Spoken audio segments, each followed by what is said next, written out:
L'élection présidentielle de 2022 est un piège dans lequel les Français ne doivent absolument pas tomber. Un piège qui est tendu en fait par Macron. Macron qui connaît bien la règle. L'élection présidentielle au suffrage universel a été décidée à la suite du référendum qui s'est tenu le 28 octobre 1962, référendum qui demandait aux Français de se prononcer sur l'élection du président de la République au suffrage universel. Jusque-là, pendant les républiques précédentes, la Troisième, la Quatrième République, le président de la République était élu par un collège de grands électeurs, qui étaient des élus, des maires, etc. Et ils étaient au nombre de 81 000, 82 000. De Gaulle a voulu changer. De Gaulle a voulu renforcer la légitimité du premier magistrat du pays. L'élection du président de la République au suffrage universel a été adoptée par plus de 61% des Français ce 28 octobre 1962. Mais voilà, une bonne intention ne produit pas forcément de bons effets ou de bons résultats. Pourquoi ? Parce que l'intention, quand elle est suggérée, quand elle apparaît, elle colle généralement à des situations où des êtres humains qui sont en mesure d'assumer pleinement ou de correspondre aux implications de cette intention. Je m'explique. Le général de Gaulle, qui n'avait rien d'un dictateur, qui voulait au contraire renforcer la démocratie, mais également renforcer l'unité du pays et sa cohésion, après l'instabilité gouvernementale qui avait cours sous la Quatrième République,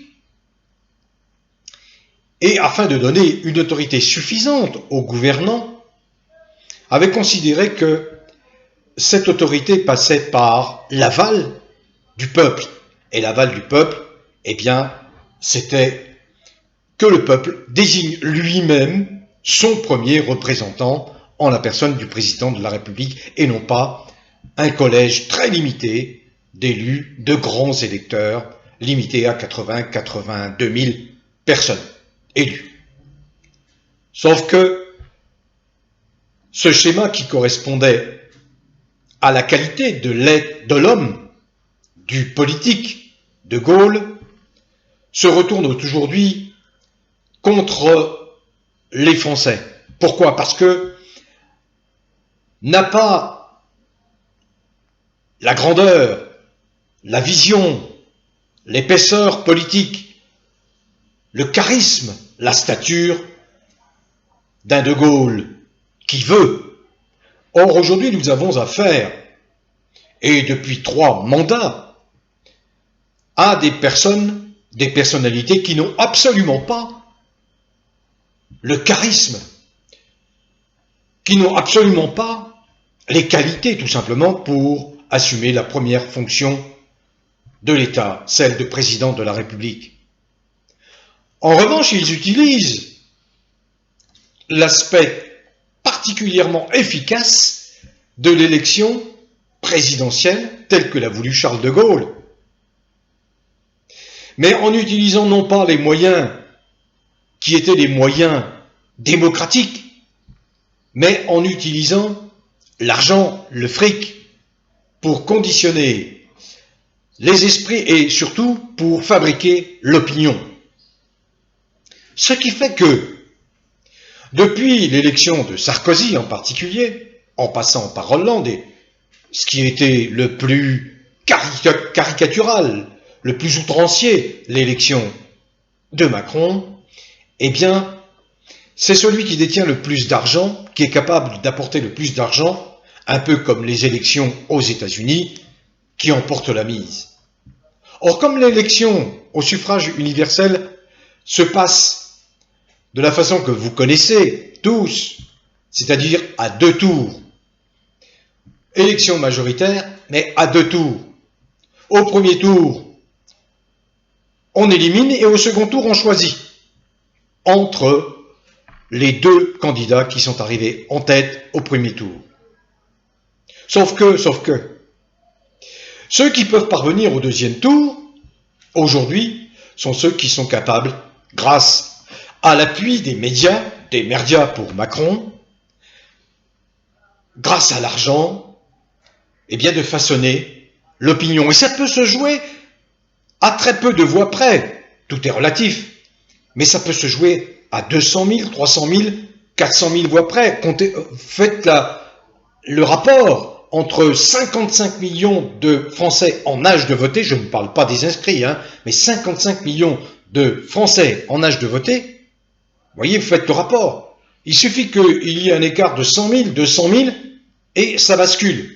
Sauf que ça donne à l'arrivée ce que l'on a constaté pour l'élection de Macron, et bien que Macron n'a obtenu qu'en réalité, au premier tour de l'élection présidentielle de 2017, 8 millions de voix, en réalité, les enquêtes ont montré qu'il n'y avait eu que, parmi ces 8 millions de voix, que 5 millions de votes convaincus, et que les 3 autres millions étaient des votes d'élimination des autres candidats qui ne plaisaient pas à ses électeurs. Cela veut dire que Macron n'a recueilli en réalité l'assentiment que de 5 millions de Français sur 55 millions, vous imaginez, sur 55 millions de Français en âge de voter, seuls 5 millions ont déposé un bulletin de conviction dans les urnes en France. Ce qui veut dire que Macron ne représente même pas 10% de l'électorat potentiel, je dis bien potentiel, et non pas inscrit,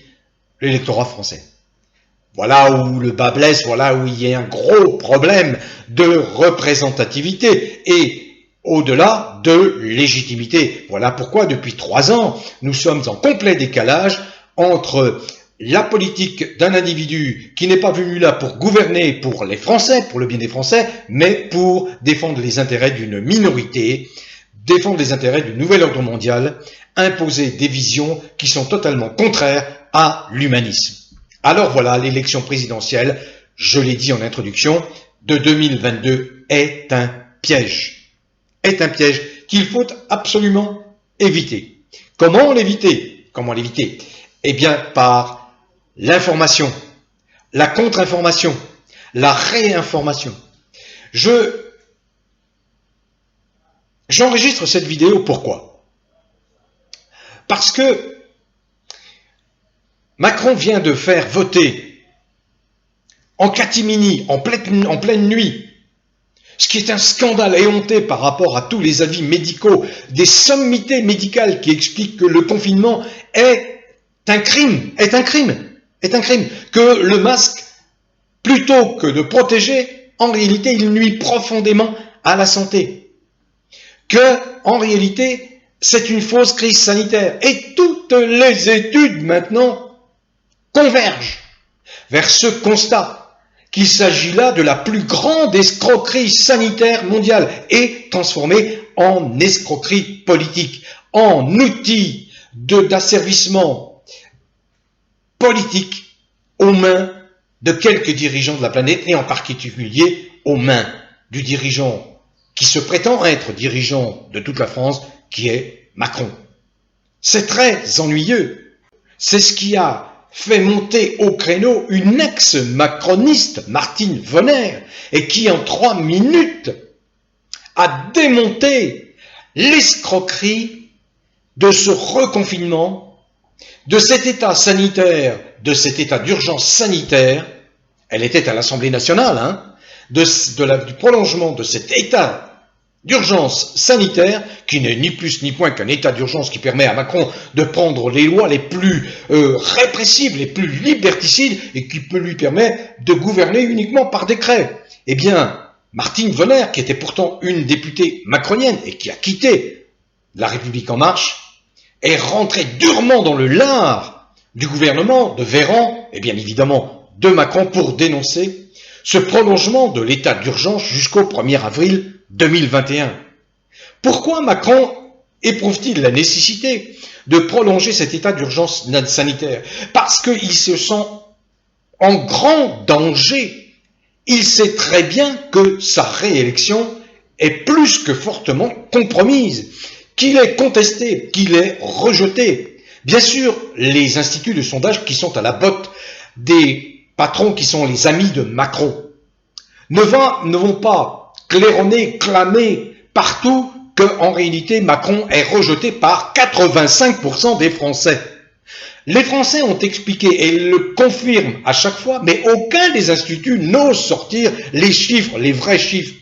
Ont sorti, si ils en ont parlé au début de l'année 2020, c'est-à-dire en janvier-février, là où ils ont sorti un sondage qui disait que 80% des Français ne voulaient pas retrouver un duel Macron-Le Pen.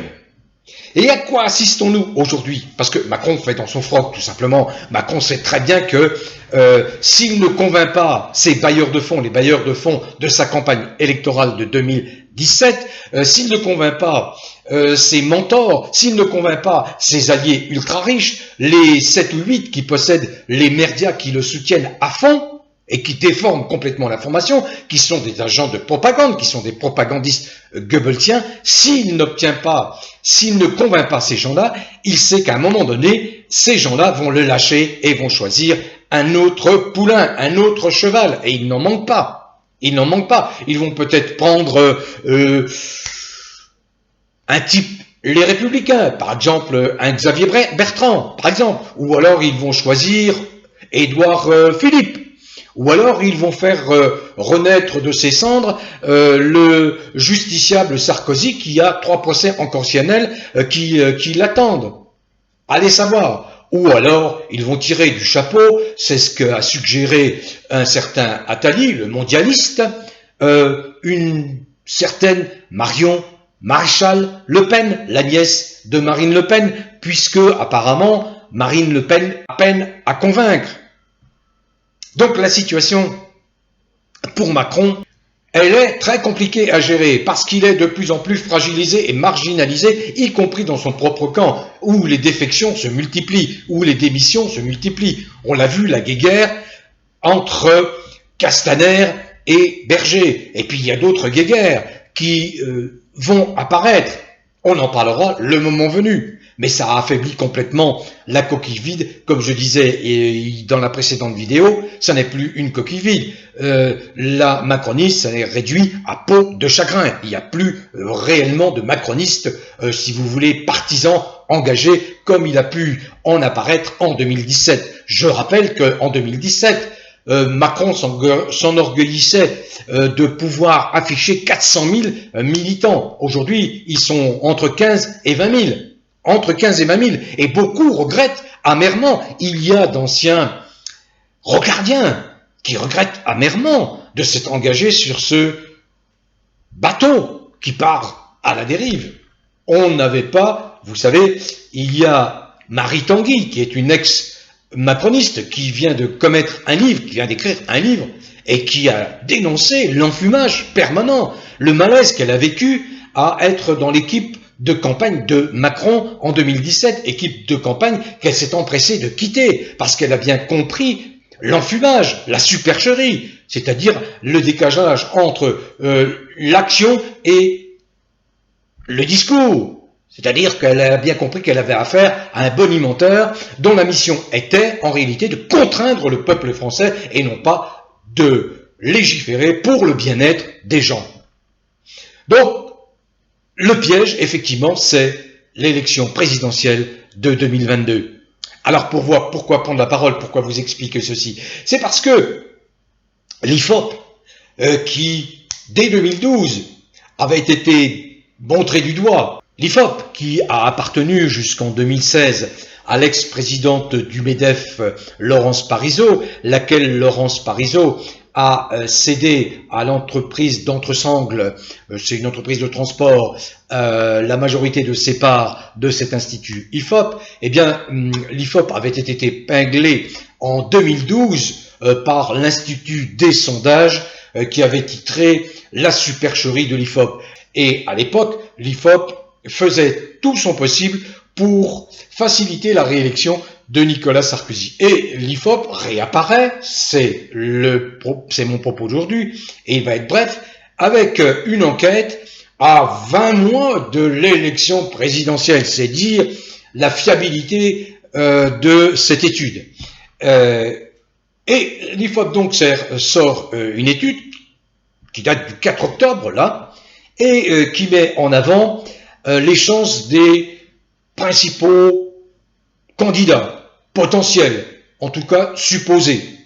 On voit parmi ces candidats, j'en ai parlé, un certain Xavier Bertrand, on voit la maire de Paris, Anne Hidalgo, une socialo. Bon, vous savez ce que je pense des socialos, la fiabilité des socialistes. Bref, il y a un Yannick Jadot. Vous savez, c'est les bobos qui se sont fait une carrière politique sur le dos de l'écologie. Yannick Jadot, mais qui ne convainc pas du tout la vraie gauche, et plus largement même les écologistes authentiques. Il y a qui apparaissent ici ou là des candidats à droite, il y a Dupont-Aignan, il y a bien sûr Marine Le Pen, et l'inévitable Macron. Alors Macron, dans tous les cas de figure, on lui prédit, l'IFOP lui prédit bien sûr, d'arriver en tête au premier tour, entre 25, selon les cas de figure, entre 24 et 28%, voyez, et on lui oppose, parce qu'il faut accréditer l'idée qu'il y aura bien un duel entre Marine Le Pen et Macron, on lui oppose systématiquement Marine Le Pen, qui obtient toujours 23, 24, 25%, voyez. Et les autres sont relégués à des scores bien plus faibles. Ce qui peut être intéressant, c'est quand même qu'on voit apparaître des gens de l'opposition de gauche. Mais c'est surtout un résultat qu'ils ne peuvent pas masquer, parce qu'on peut bidouiller, mais il y a quand même des résultats bruts. Et ces résultats bruts, il faut quand même en respecter la substantifique information, comme je dis. Or, dans ces résultats bruts, on s'aperçoit que, n'en déplaise à tous ces détracteurs, à tous ces mauvais pensants, eh bien que la France Insoumise et son chef de file, Jean-Luc Mélenchon, est la meilleure option, l'option que retiennent tous les sondés, l'option la plus crédible pour, on va dire, le plus largement pour le peuple de gauche. Voilà, devant Hidalgo, celle qui se prétend socialiste, devant Jadot et largement devant les autres. Voilà, donc l'option unitaire d'une candidature unique à gauche, celle qui s'impose, d'après ce sondage IFOP, que je prends avec beaucoup de distance, avec beaucoup de pincettes, mais néanmoins ils ne peuvent pas taire cette évidence-là, à partir des résultats bruts, eh bien c'est que Jean-Luc Mélenchon arrive en tête de l'espoir du peuple de gauche. Voilà, c'est le candidat le plus crédible. Quant à l'hypothèse d'un duel entre Macron et Marine Le Pen, alors ça, elle n'est absolument pas crédible. En 2017, nous avons connu exactement le même type d'enquête quelques mois avant l'élection de 2017, c'est-à-dire que 80% des Français ne voulaient plus d'un duel Sarkozy-Hollande. Et on sait ce qu'il est advenu. Ni l'un ni l'autre n'ont pu se présenter. Il y a une certitude, c'est que 80% des Français ne veulent pas d'un duel Macron-Le Pen. Voilà, tout simplement. Donc voilà ce que je voulais vous dire. Par rapport à l'élection présidentielle de 2022, c'est une élection piège. Ce que je vous recommande depuis des mois. Pour éviter de tomber dans l'escalade de la violence, ce qui serait une mauvaise chose. Je vous ai incité depuis quelques mois à réorienter votre combat, et là je m'adresse particulièrement aux Gilets jaunes, réorienter votre combat vers un combat politique. Je sais très bien, et je suis un de ceux qui a probablement dénoncé ce système politique avec des termes les plus durs. Je vous invite à relire tous mes articles depuis 20 ans. Je ne suis absolument pas convaincu par les partis politiques, par leur mode de fonctionnement. Mais, en l'état, il n'y a pas 36 options. Soit c'est le rapport de force physique, mais vous pouvez être 2 millions dans la rue, on l'a vécu. Si vous n'êtes pas en mesure d'être autant armés que les forces publiques qui détiennent des armes létales destinées à tuer, vous ne pesez de rien du tout. Donc vous ne pouvez pas inverser le rapport de force. Qui plus est, les beaux discours, même les miens que je tiens, sont bien beaux, mais quand vous êtes dans la réalité, quand vous avez affaire à des forces de l'ordre décérébrées, lobotomisées, qui appliquent des lois illégales, qui sont en infraction totale par rapport au code de déontologie de la police et de la gendarmerie, qui sont prêts à vous violenter, comme je l'ai constaté des dizaines de fois, en totale infraction. Comment voulez-vous? Vous ne pouvez pas vous exposer. Donc voilà la difficulté. Or, en prolongeant l'état d'urgence en France, Macron sait très bien ce qu'il fait. Il paralyse les énergies, la volonté d'en découdre dans la rue, en battant le pavé. Alors, il faut être plus malin que Macron, beaucoup plus rusé que Macron, beaucoup plus intelligent. Et c'est là où je vous dis qu'il faut dépasser les querelles partisanes.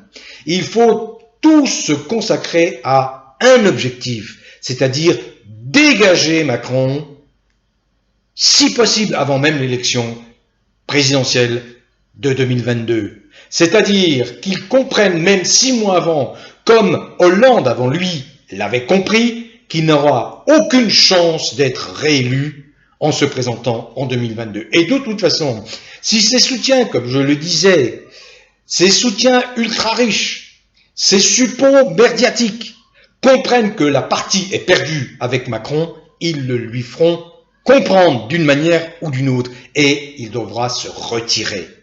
Donc cela veut dire quoi? Cela veut dire que la gauche, la vraie gauche, doit avoir une attitude œcuménique, ouverte, et faire tout pour arriver à une union de la gauche la plus large possible, sans tenir compte des positionnements de quelques arrivistes leaders, je pense à Yannick Jadot, je pense même à Hidalgo, voyez, qui ne pensent qu'à leur carrière. Ils sont rongés par l'ambition, ces gens-là. Ils n'ont aucune affinité avec le peuple de gauche, avec le peuple français, avec les vrais Français. Et je dis aussi aux souverainistes, ayez la même démarche, c'est-à-dire que faites en sorte de vous regrouper pour réduire au maximum les chances de Macron d'apparaître au second tour. Voilà ce que je dis aux uns et aux autres. Il y a des passerelles entre les souverainistes et entre la vraie gauche. Il faut dépasser les dogmes, les clivages, qui sont des clivages qui sont suicidaires. Est-ce que vous voulez retrouver Macron président de la République en 2022? Eh bien, je peux vous assurer que vous, les états-majors, vous êtes peut-être prêts à prendre ce risque. Nous, les citoyens de base, c'est-à-dire 50 millions de Français, je parle de vrais Français, nous disons non. Nous ne voulons plus de ce psychopathe, fou, pervers, narcissique, à la tête de l'État français. Là, nous ne sommes pas masochistes, nous n'acceptons plus de souffrir gratuitement à cause d'un type déjanté. Bon vent à tous, bon vent aux vrais Français, quelles que soient vos origines, quelle que soit la couleur de votre peau, dès lors que vous avez la France chevillée au corps, dès lors que vous avez accepté les valeurs humaines de la France, dès lors que vous comprenez que la laïcité est le meilleur moyen de fonctionner dans la concorde dans un pays apaisé, quelle que soit votre religion. On a tous le droit d'avoir nos croyances, ça n'est pas un problème, c'est du domaine de l'intime, de la spiritualité de chacun. Alors, quelle que soit votre religion, quelle que soit votre confession, quelle que soit votre spiritualité, dès lors que vous êtes habité de la plus grande tolérance, de la plus grande ouverture d'esprit vis-à-vis des autres, et, je le répète, cultivez le bien-être. Nous sommes ici sur cette terre, contrairement à ce que pense Macron, pour vivre dans le bien-être, pour apprendre, pour s'élever. Le bien-être est gage de bonne santé morale, physique, psychologique, intellectuelle. Où que vous soyez en France métropolitaine, en Navarre, dans les merveilleux pays, territoires et départements d'outre-mer et à l'étranger. Bon vent à tous.